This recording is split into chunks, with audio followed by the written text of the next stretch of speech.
Welcome to EnviroCenter's Green Room, Ottawa's climate action podcast, where we dive into local climate solutions and chat with the people making them happen.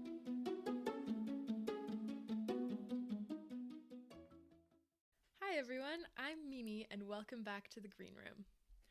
We're really excited to bring you the first of a series of episodes we've been working on, diving into sustainable transportation issues and solutions here in Ottawa. Because as we heard from Sharon in our episode about climate targets, transportation accounts for about 45% of Ottawa's greenhouse gas emissions. So over the next few episodes, we'll be looking at how accessible and equitable transit, cycling and active transportation, and electric vehicles can all play their parts in taking our transportation emissions to zero. So in this first transportation episode, I'm really excited to be chatting with transit and accessibility advocates Sally Thomas and Laura Shantz about public transit and mobility justice and how we can address inequalities in our transportation system to make it easier and safer for everyone to get where they need to go. Hello, Laura and Sally. Welcome to the Green Room. Thank you so much for coming. To start us off, I would love to have you introduce yourselves to our listeners and tell us a little bit about yourselves. Okay, I'm Sally. I've lived in Ottawa for coming up 33 years.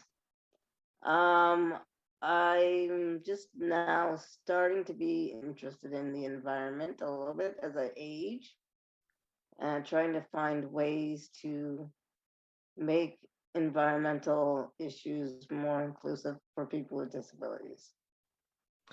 And my name's Laura Shantz. I guess I'm someone who's interested in active transit and public transit, and I've been interested for a long time in the environment. I grew up rural, and for me, it was just, backyard wasn't a little green square in the city. So I kind of come at it from that angle. Could you tell me a little bit about the work that you do with Ottawa Transit Riders and the Healthy Transportation Coalition? With Ottawa Transit Riders, what we do often is we advocate for a better public transit system for everyone, because we know that no matter who you are, you benefit from the fact that public transit exists, even if you don't take it. Because what we're doing with public transit is we're finding better ways to get around, we're finding equitable ways of getting around, and we're getting more cars off the road. I'm also really passionate about mobility justice, so I want to see good active transit as well as public transit. I'm, of course, more interested in the accessibility piece of everything. So maybe 5 years ago now, we started a group, an offshoot group called Parity.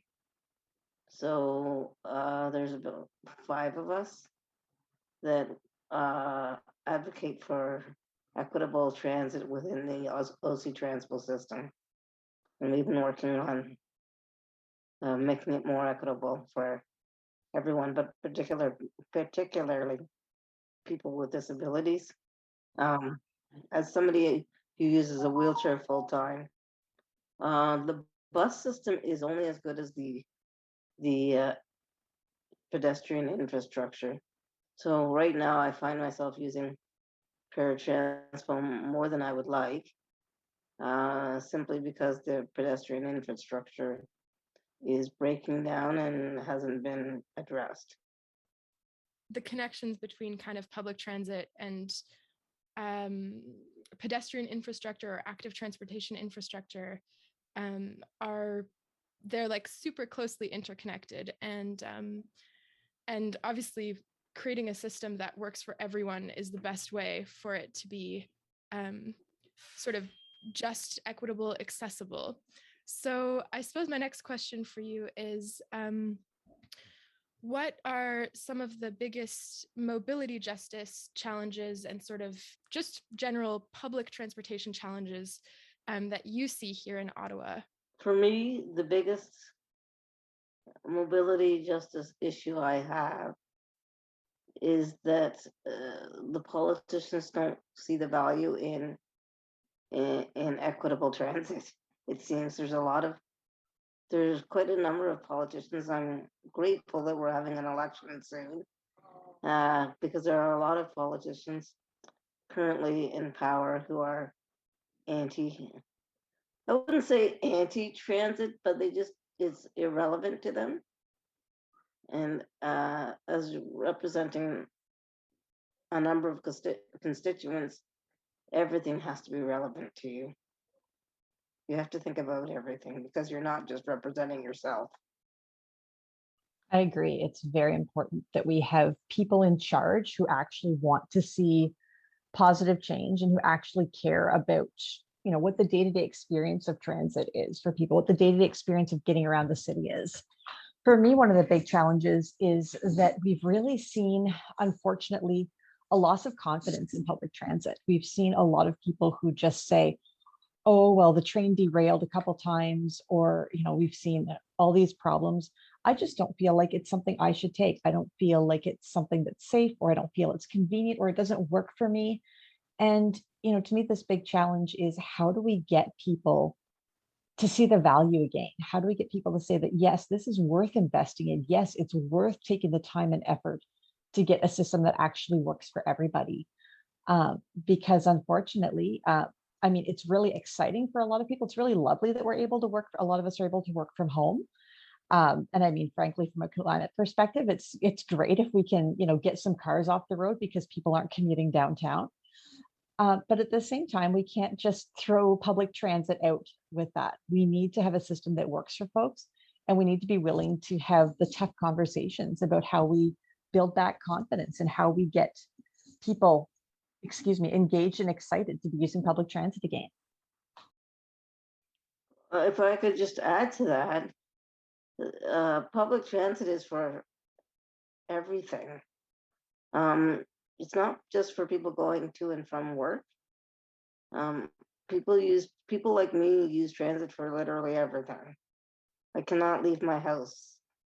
I can't go very far, at least, without transit. And I go all over the place for all sorts of reasons. I think that's one thing a lot of people overlook, is that public transit really, it opens doors. It's we don't like to use the words essential service because, of course, there's implications for collective agreements and for the way, for different essential legislation. But it really is an essential service. Let's be honest. It's delivering mobility, it's delivering freedom, it's delivering dignity in getting around. And those are things that are really, really just essential to the lifeblood of our city. My city is better knowing that my friend Sally can go where she needs to go when she wants to go. And that makes the city better for me too, because I want to see equity for everybody. And it would be really great if we could move the goalposts so that we were all thinking that way. Reliable and safe transportation systems are a really big part of climate solutions, but as we've kind of been talking about, they're also one of the most important ways to ensure we have an equitable, accessible city and kind of address other social inequalities in our city. So what sort of connections do you see between making our transit and transportation systems more accessible and equitable while also making them less polluting? I'll start with my previous comment about pedestrian infrastructure. The pedestrian infrastructure were better. There are some small trips that I could do without the bus or a car, and I could just walk. Just for those who don't know, I use a wheelchair full time, but the term walk is an appropriate term. So I use that term. I can get small, short distances without getting in a vehicle at all. And that would be helpful to the environment. Like just thinking about the ways that we can make the system more inviting, that make it easier to leave a car at home.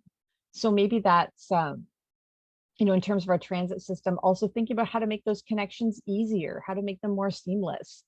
I was meeting with someone yesterday and we stopped at the mall for lunch.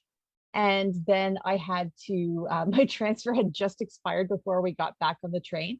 So, for me, maybe that's, we think about, if we extend the transfer window a little longer, does that make the train more inviting, or the bus, for example?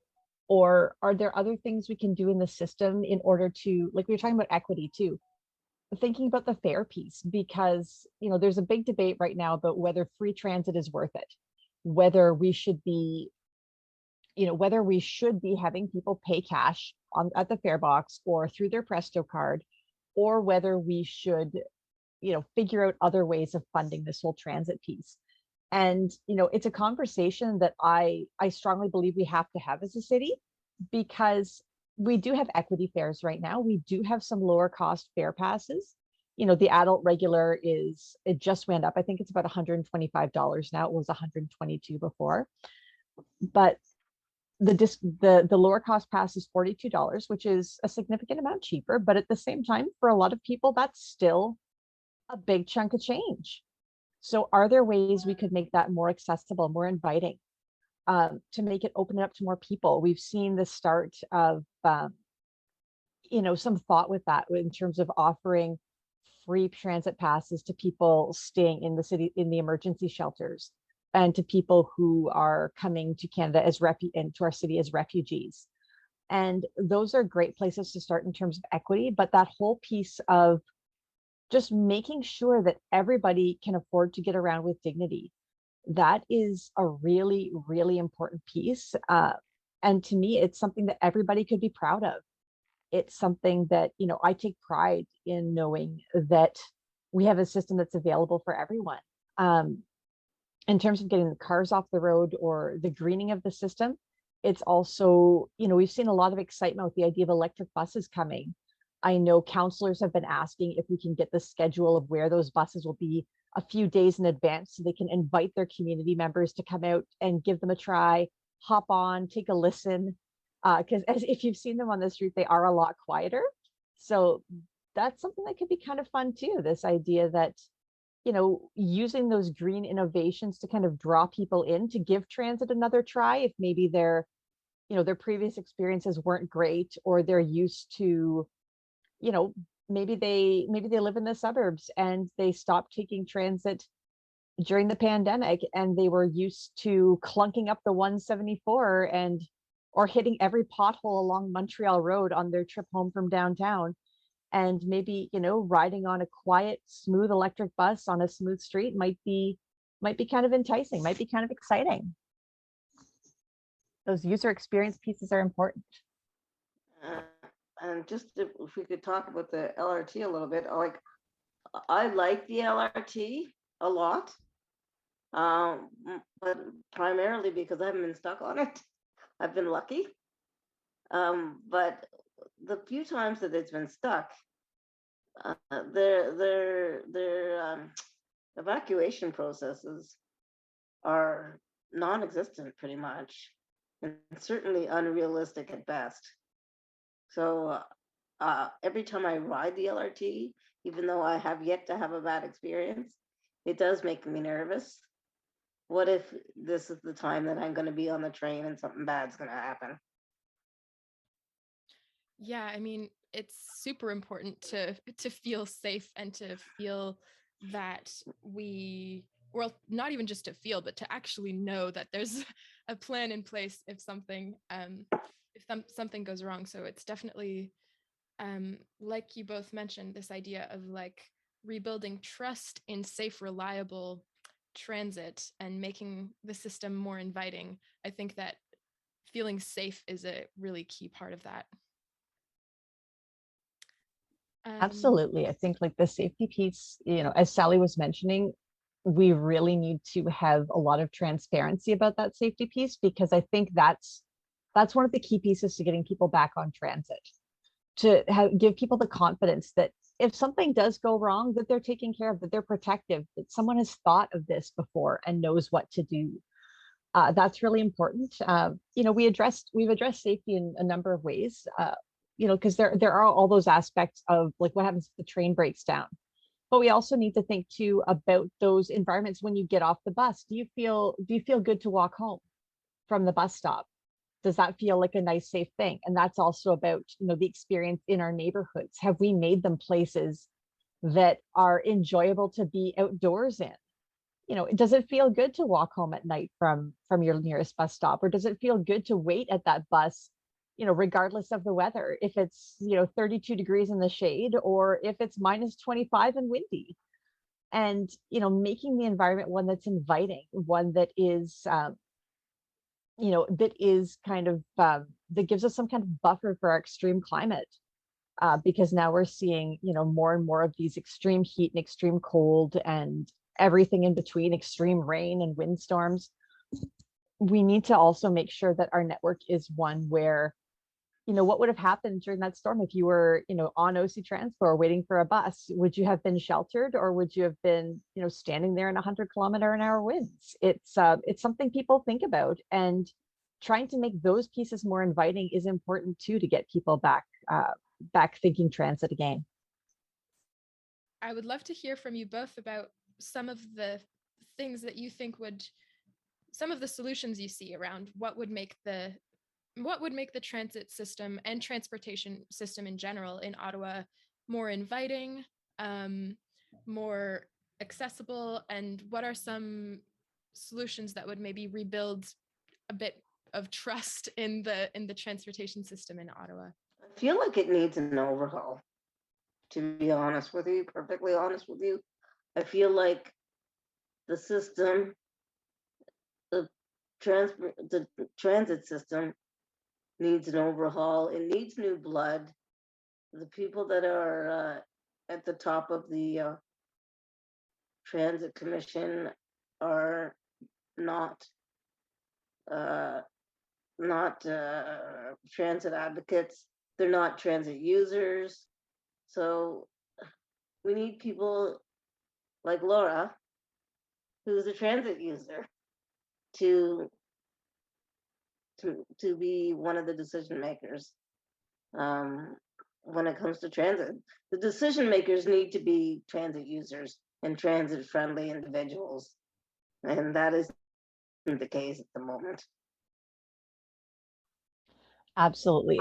It's really frustrating when you tune into a transit commission meeting. If anyone's interested in watching, you can go to YouTube and watch all the old meetings. They're all streamed on YouTube, and they're recorded there and archived there so that anyone can keep an eye on what's happening. And the number of councillors who are on transit commission who are not regular transit riders has been a point of contention for Ottawa transit riders, because really we want to see people taking the bus, and we need our civic leaders. Like, people might not know, but city councillors, everyone who we've elected, gets a free bus pass every month. And I for one would really like to see them use it. Would really like to see them go out, experience the network, figure out for themselves what it's like to be, stuck waiting for a bus, what it's like to have your bus not show if that's not a regular experience for them. And I think, just to have that idea that this is a real system that real people use, and our councillors should be out there taking transit, should be trying it and showing some leadership in that way. In terms of that kind of accountability and leadership, I think we're off to a great start in terms of having citizen transit commissioners. But one of the long-term demands also from Ottawa transit riders is we really want to see one of those seats around the transit commission table reserved for paratransit users, at least one, because what we've seen, and Sally can tell you more than I can, is that for a long time, paratransit gets completely overlooked by transit commission. And so we have no way of getting people engaged. There's lots of people who could benefit from paratransit who probably aren't registered, who don't know how to get registered. And we need to do a lot more engagement around the paratransit piece too. And the few times where a transit commissioner tries to engage the conversation, they're shut down. I found that I had gone to maybe a dozen meetings in a row before the pandemic. We went to all of them. Between Kyle and I, we were there at every one for at least a year. And I found that when the commissioners wanted to engage in that conversation, it was kind of blown over, like passed over. Yeah, one sentence, and then they moved on to something else. I found that frustrating that they're there, they're invited to the table, but they're not really invited to speak. Yeah, there's a difference between being invited to the table and being listened to and actually having, your concerns met with like authentic commitments from the other side. So that was the frustrating part about going to all those meetings. You say that the same things over and over and over, and they say things like, that's a good point. Yeah, we never thought of that. Or, they make their comments, but then nothing gets done. Absolutely. Like that follow-up piece is so important. And, just to circle back to what Sally was saying earlier, in terms of, the fact that a lot of things aren't working right now and riders often don't feel heard. I mean, I've gone to Transit Commission and I went 1 month and just literally read riders' mean tweets at the Transit Commission members, because I'm just sitting there going, nobody's listening to this. We're all kind of shouting into the void. So why not have it on public record at least? And it was very interesting because all the commissioners said, yes, this is exactly what we're hearing. And okay, if that is exactly what you're hearing, great. But then why is it so groundbreaking that I've come to tell you? Why is this not something we're addressing, something we're working on? And resources need to be reallocated. Paratransit or paratransit in general is so far behind paratransit. I mean, behind OC Transpo. And it's about, ending up with a system that we're proud of. How can we be proud of the system that, Sally needs to, for example, if she wants to travel to a certain destination, needs to book and buffer in an extra half hour of time just in case the bus is late or takes a long route. How can we be proud of a system like that? We need a system where we can feel really great about it.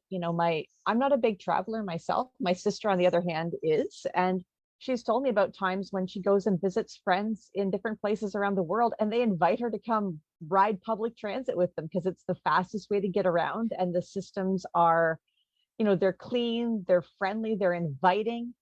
And it's a fun part of the visit to be, hopping on and off the subway or hopping on and off buses and streetcars. And it's part of the fun. Whereas here, everyone kind of, it's embarrassing, but everyone kind of groans and rolls their eyes if they have to take OC Transpo. I just want to kind of address why I moved to Ottawa. Because I moved here from outside of Belleville, Ontario. I moved here primarily for better opportunities, including transit. Because when I lived in Belleville, I had to drive everywhere, and I didn't have a car or a license.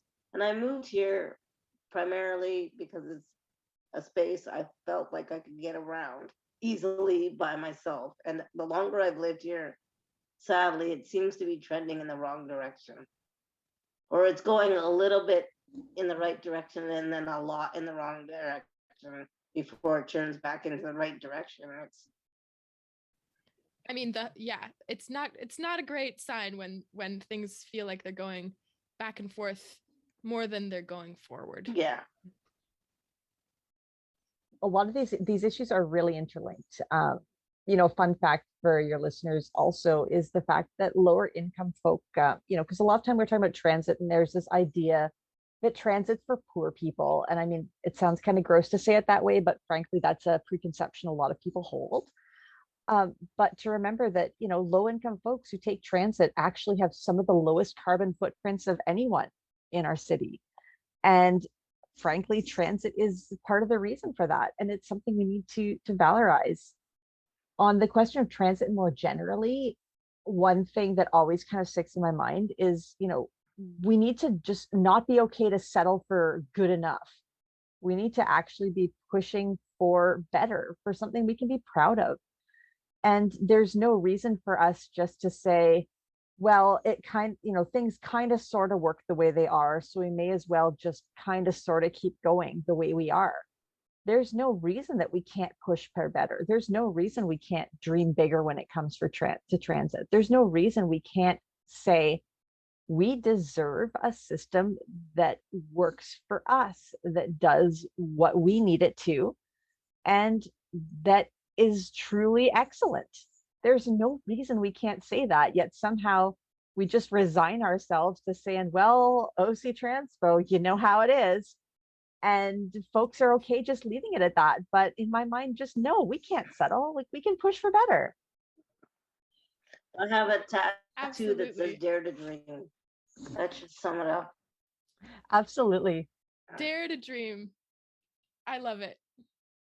And I think that sort of brings me to my favorite question of the podcast. It's kind of our classic question that we ask all of our guests, which is, what is the good future here in Ottawa when it comes to climate change, when it comes to, specifically in this case, mobility justice and sustainable transportation? What is the good future, or what's your vision of a just, equitable, climate-friendly Ottawa when it comes to transportation?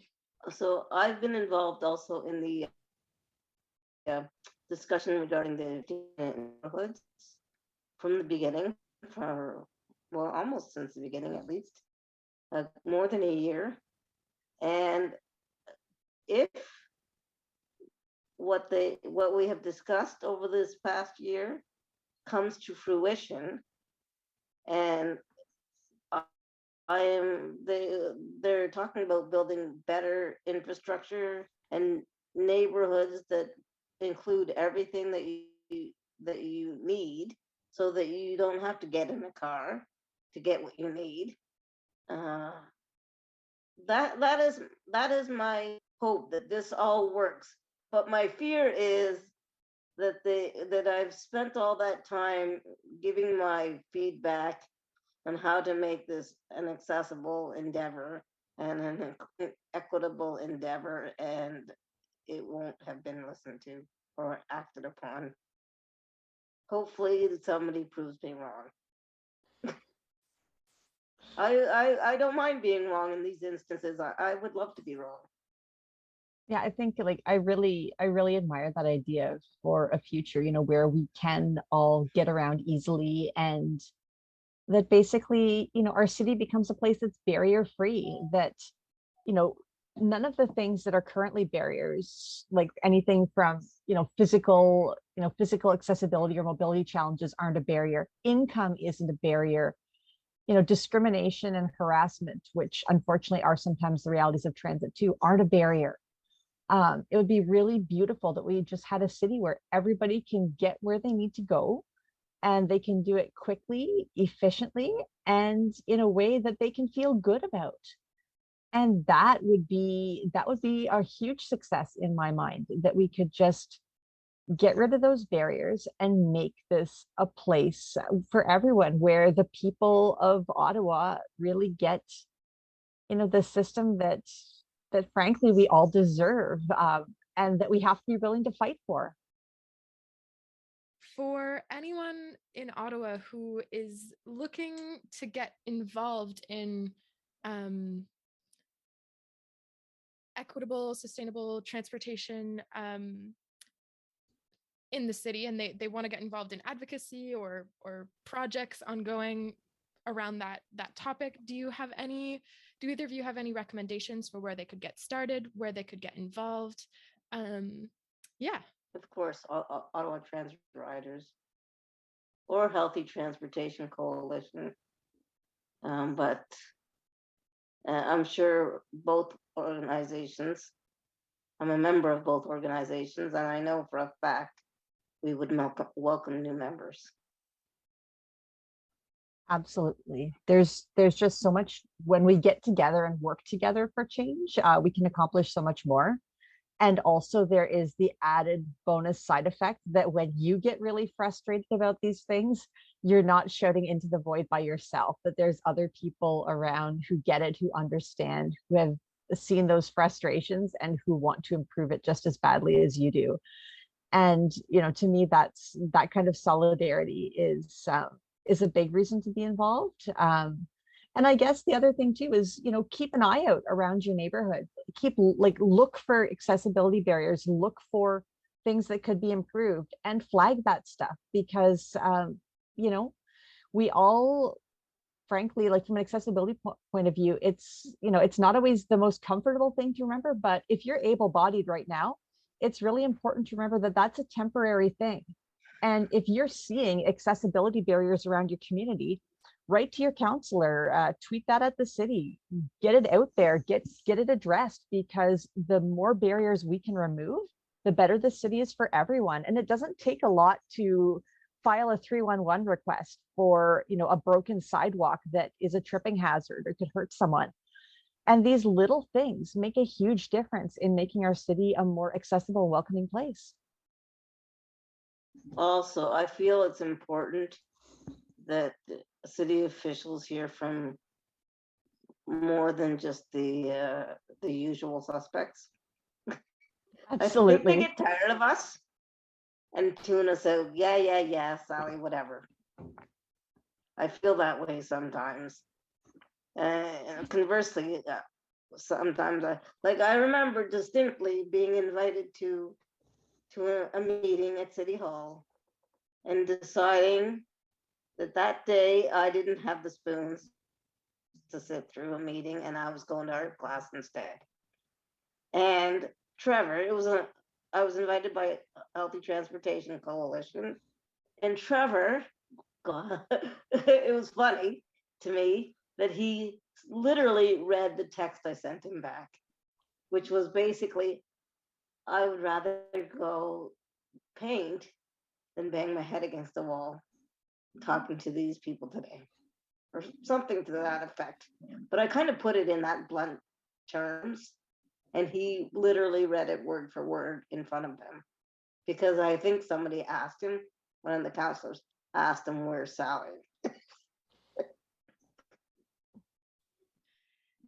Yeah, having fresh faces are just in making sure counselors know that this is something that everyone in the community cares about is important. So, and not having one or two people having the weight of this advocacy on their shoulders. You should be able to go to art class and relax sometimes, and not have to be the only voice speaking on these issues. Or, it's nice. Yeah, it's always good to have fresh faces, fresh voices, participating in advocacy work. So to any listeners who are listening right now wondering how they can get involved, Ottawa Transit Riders and the Healthy Transportation Coalition are great places to start. Thank you, Laura and Sally, so much for coming on the podcast. It's been so wonderful chatting with you. Thank you for having us. Thank you for having us.